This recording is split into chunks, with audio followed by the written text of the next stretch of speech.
Well, here's a big voice in a CNBC TV 18 exclusive. Latha and Nimesh caught up with Christopher Wood, CLSA's global equity strategist.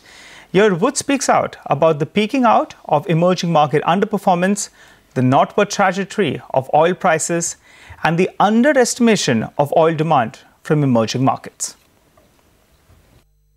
In my view, the big underperformance of emerging in Asia relative to world markets, US markets, has peaked out. So I think the fact that the US corrected in October means that this tightening is now hit on all markets. And so I would agree we've seen the worst of the underperformance. But so long as we have US monetary tightening, and we still have it, there's clearly a risk of further downside risk. I just think it's not going to be purely confined to Asia and emerging markets. But a very important point for emerging markets, and particularly Asia, is this US-China trade issue resolved, or does it get worse? We either get a deal before year end, or we don't get a deal, and that will become very negative, because then there'll be a big increase in tariffs.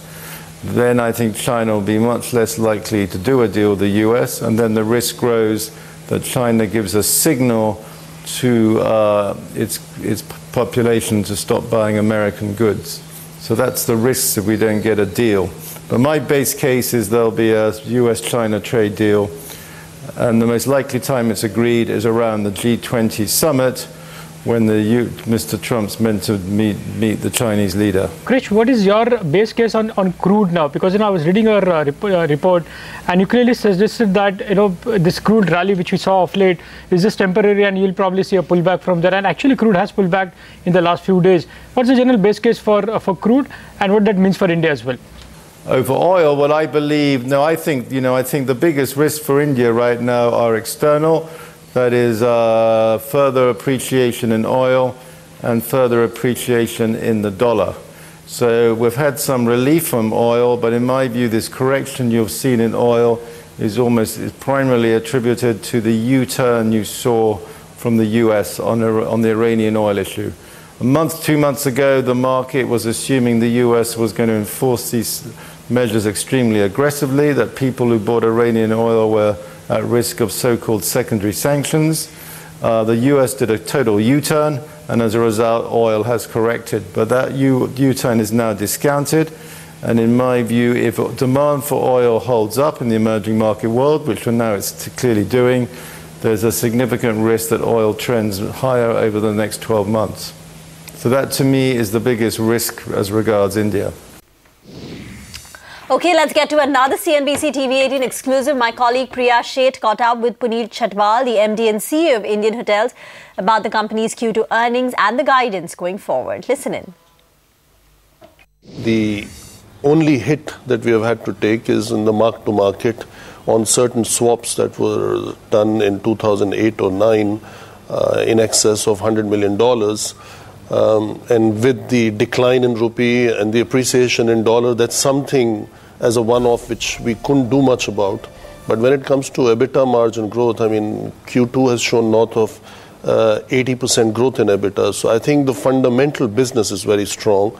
The one-offs will come and the one-offs will go. And actually, to a great extent, we were able to mitigate this exceptional loss through the sale of our property in our subsidiary in Visakhapatnam in the Q2 and modification to our management contract in Boston in Q1.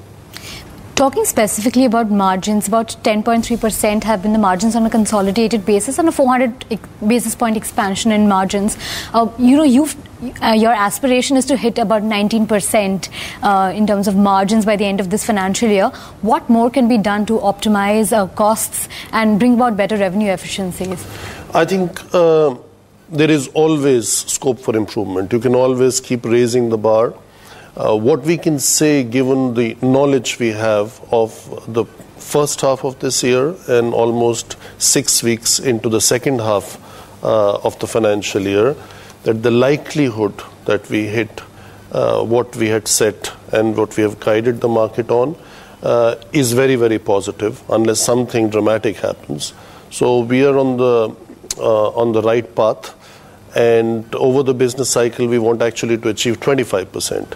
So from 17% to 19 or 19.5 or 20, if we get in the very first year, that the 25 is within the striking range.